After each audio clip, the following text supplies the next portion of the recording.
کہ یہ دیوبند ہے کیا، پہلے میں یہ ذرا آپ کو بتا دوں.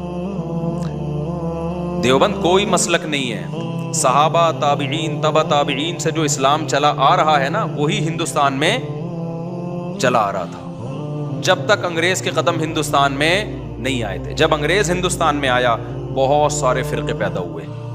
ان فرقوں میں کیا بتاؤں، بدعتی بھی پیدا ہوئے. ان فرقوں میں ترک تقلید کا مسئلہ بھی آیا، کیونکہ انگریز نے دیکھا کہ یار یہ ایک فقہ کو فالو کرتے ہیں، باقی سب کو کیا سمجھتے ہیں، صحیح سمجھتے ہیں. اور امام ابو حنیفہ تو نیوٹرل تھے نا، نیوٹرل ہو کے انہوں نے تحقیق کی تو یہ اس کو فالو کر رہے ہیں، باقی سب کو کیا سمجھ رہے ہیں، تو یہ تو لڑ ہی نہیں رہے آپس میں. تو بڑے تمیز سے چلتے آ رہے ہیں، بڑے تمیز سے وہ ہے نا چلتا. تو انگریز نے دیکھا ان کو کہاں کہاں توڑا جا سکتا ہے. انگریز نے کیا کیا، انگریز نے کہا کہ اس ختم نبوت کا مسئلہ کھڑا کرو. بولو آخری نبی نہیں، ایک اور نبی نکالو. مرزا غلام محمد قادیانی کو نکالا.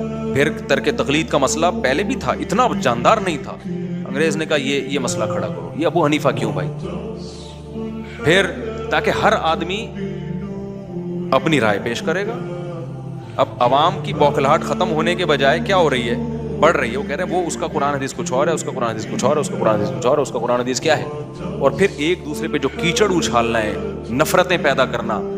اتنی نفرتیں انگریز کے آنے سے پہلے نہیں تھیں جتنی اب نفرتیں ہو گئی ہیں مسلمانوں میں آپس میں. تو اس نے کہا اس پہ بھی. پھر دوسرا اس نے کہا منکرین حدیث جو پرویزی فرقہ ہے کہ بھئی ہم قرآن کو مانیں. دیکھو انگریز یہ نہیں کر سکتا تھا کہ اسلام کا انکار کر دے. مذہب کا انکار پر لانا آسان نہیں ہوتا. مذہب سے انسان کو فطری محبت ہوتی ہے. عیسائیوں نے اب تک عیسائیت نہیں چھوڑی ہے. میجورٹی تو عیسائیت کو مانتی ہے نا ابھی بھی. مذہب کو چھوڑنا آسان نہیں ہوتا. باپ دادا کے دین سے فطری محبت بھی ہوتی ہے انسان کو جس مذہب میں پیدا ہوتا ہے. تو انگریز نے کہا مذہب تو نہیں چھڑوا سکتے نا ان سے. مذہب میں ایسی ان کے اختلاف ڈال دو نا، کنفیوژن ہی کنفیوژن.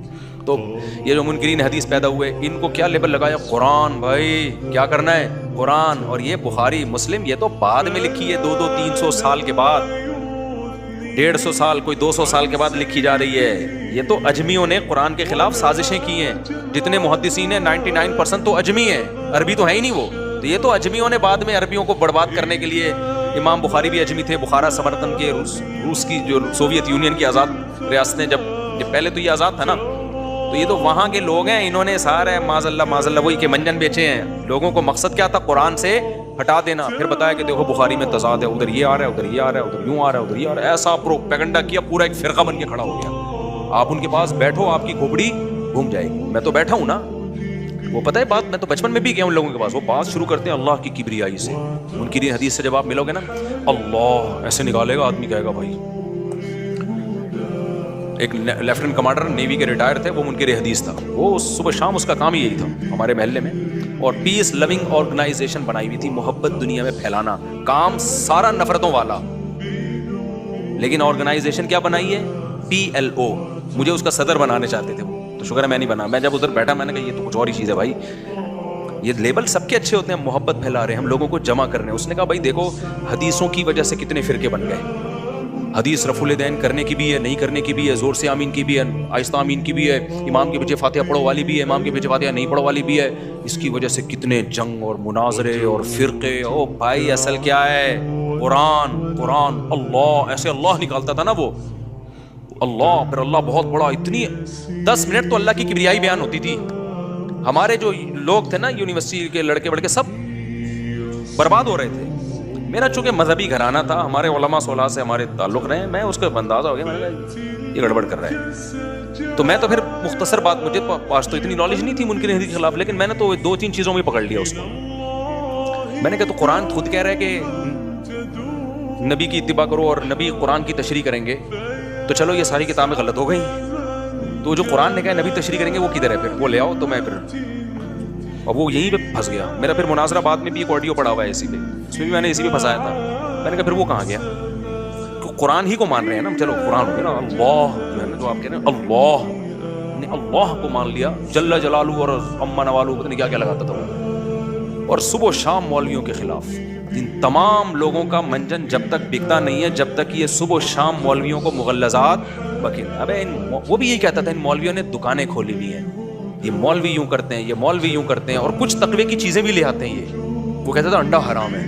اس سے لوگ یار انڈا، اس نے کہا یہ تو غلیظ پانی سے بنتا ہے. بس کچھ تھوڑا سا نا کہ تاکہ پتہ چلے کہ ہم لبرل نہیں ہیں، آزاد خیال نہیں ہیں. ہم تو ان چیزوں کو بھی حرام کہہ رہے ہیں جو تم حلال سمجھتے ہو. نہیں, بہت پرہیزگار ہیں. ہمارے ایک دوست تھے, انہوں نے انڈا کھانا ہی چھوڑ دیا اس چکر میں. تو اب کیا ہوا ہے کہ میں اس کے دلائل نہیں دوں گا ان کو ہم نے کیوں, لیکن بنائی ہوئی تھی پیس لونگ آرگنائزیشن. اس آرگنائزیشن کے نام سے نا لوگوں کو, اور نفرتوں کے علاوہ کچھ بھی نہیں. لیبل یہ تھا محبت, باتیں بڑی محبت کی, خدمت کرو.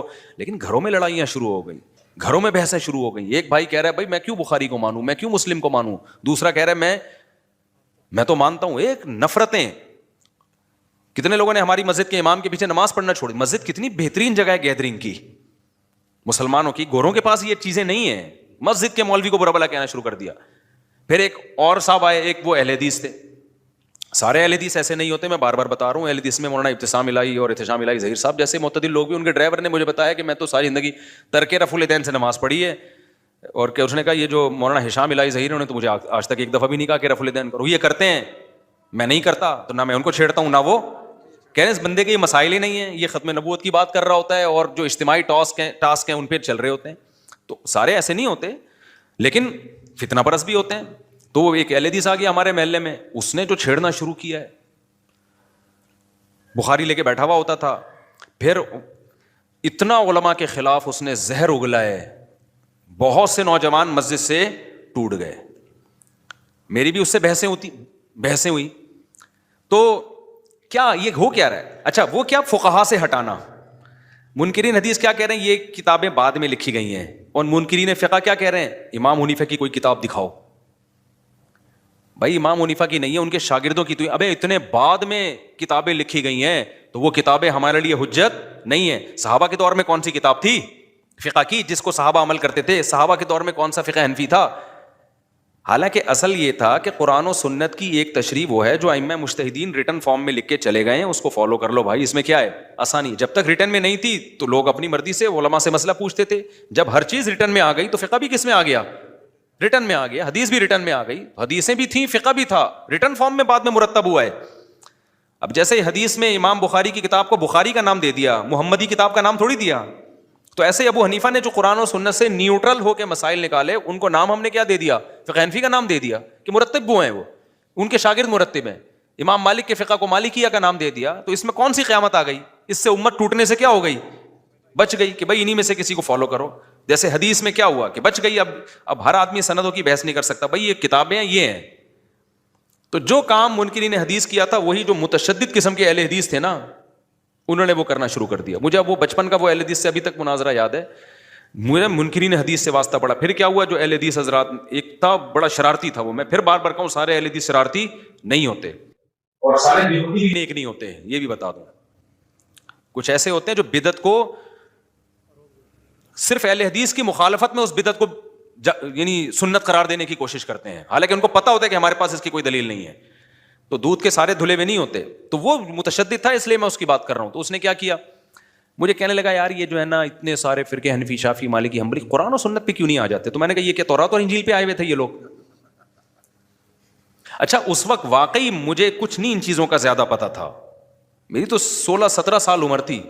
تو اس اہل حدیث نے مجھے بٹھایا, اس نے کہا کہ دیکھو ہر وقت ان کا یہی کام تھا مسجد میں, ٹوکنا اس کو, تو زور سے فاتحہ پڑھ, ٹانگیں یہ کرو اور رفع الیدین کرو, ہر وقت یہی کام تھا.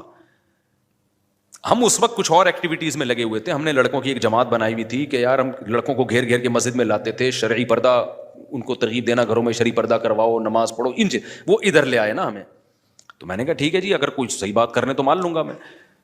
تو میں نے ان سے پوچھا کہ میں کوئی پروفیشنل مناظر نہیں ہوں, نہ تھا میں, سمجھ رہے ہیں کہ نہیں سمجھ رہے. میں نے ان سے کہا کہ آپ یہ جو کر رہے ہیں کہ یہ سب غلط ہیں, تو صدیوں سے تو یہی چلتا آ رہا ہے, کوئی حنفی ہے, کوئی شافعی ہے, پوری ریاستیں اسی پہ چلی ہیں, تو آپ کیا یعنی کہہ رہے یہ نہیں ہونا چاہیے. میں نے کہا پھر کیا ہونا چاہیے؟ تو انہوں نے کہا دیکھیں ہر شخص قرآن و سنت میں تحقیق کرے, تو اس سے یہ سب ختم ہو جائے گا اختلاف, سب کی نمازیں ایک جیسی ہو جائیں گی. میں نے کہا اچھا مجھے بتاؤ ابو حنیفہ نے, امام شافعی نے یہی کیا یا کچھ اور کیا؟ قرآن و سنت میں تحقیق کی نا؟ انہوں نے کہا ہاں. میں نے کہا ان کا علم ہم سے زیادہ, ان کا تقویٰ ہم سے زیادہ, وہ صحابہ کے زمانے کے قریب تھے, ان میں غلطی کا امکان ہم سے کم, پھر بھی 4 بن گئے. اور جب 4 ارب امت, 1 ارب 22 کروڑ امت کے لوگ قرآن و سنت پہ تحقیق کریں گے تو 1 ارب 22 کروڑ فقہ بنیں گے.